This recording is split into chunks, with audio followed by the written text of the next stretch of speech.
Hey everyone, and welcome back to the channel. Today, we're tackling a topic that can feel super intimidating, but is actually a total game changer for your financial life: building your very first budget. If you've ever felt like your money just disappears each month, or you have big financial goals, but no idea how to reach them, you are in the right place. We're going to break it down into simple, easy-to-follow steps. No confusing spreadsheets, no complicated jargon, just a straightforward guide to taking control of your money.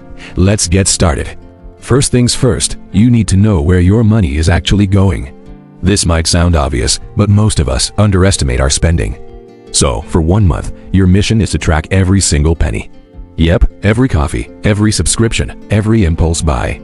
You can use a simple notebook, a notes app on your phone, or a budgeting app.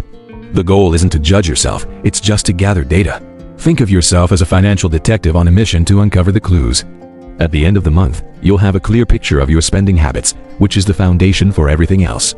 Okay, you've tracked your spending for a month. Great job. Now it's time to categorize it. Group your expenses into buckets like housing, which would include rent or mortgage, transportation for gas or public transit, food for groceries and dining out, utilities for electricity and internet, personal for things like toiletries and haircuts, and entertainment for movies or hobbies. Don't forget to include categories for debt payments, like student loans or credit cards, and most importantly, savings. Seeing your money broken down like this helps you identify where you might be overspending and where you have opportunities to save. Next up, let's figure out your income. This is usually the easier part. Tally up all the money you have coming in each month. If you have a steady paycheck, this is just your net pay, the amount that hits your bank account after taxes. If you have a side hustle, freelance income, or any other sources of money, add those in too. If your income varies from month to month, it's a good idea to look at the last 3 to 6 months and calculate an average. Having this total income number is crucial because it's what you'll be working with to create your budget plan. Now for the fun part, creating the actual budget. This is where you tell your money where to go, instead of wondering where it went. One of the most popular and beginner-friendly methods is the 50-30-20th rule.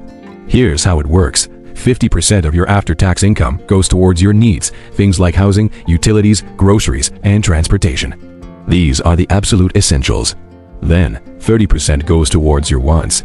This is the fun stuff like dining out, shopping, hobbies, and streaming services. Finally, the last 20% goes directly towards savings and debt repayment. This includes building an emergency fund, saving for retirement, or paying down high-interest debt. The 50-30-20th rule is a great starting point, but remember, personal finance is personal. Your budget needs to work for you. Maybe you have a lot of student loan debt, so you need to allocate more than 20% to that category. Or maybe you're saving for a big down payment on a house, so you cut back on your wants to boost your savings rate. The key is to be realistic. Don't create a budget that's so strict you can't stick to it. Allow for some flexibility. The goal is progress, not perfection. Review your budget every month. See what worked and what didn't, and make adjustments. Life changes, and your budget should change with it. And that's it. You've officially built your first budget. It might take a few months to get into the groove, but I promise, the feeling of control and confidence you'll gain is worth it. You're no longer just drifting. You're actively steering your financial ship toward your goals. Thanks so much for watching. If you found this helpful, give this video a thumbs up and hit that subscribe button for more tips on managing your money. Let me know in the comments what your biggest budgeting challenge is. See you in the next video.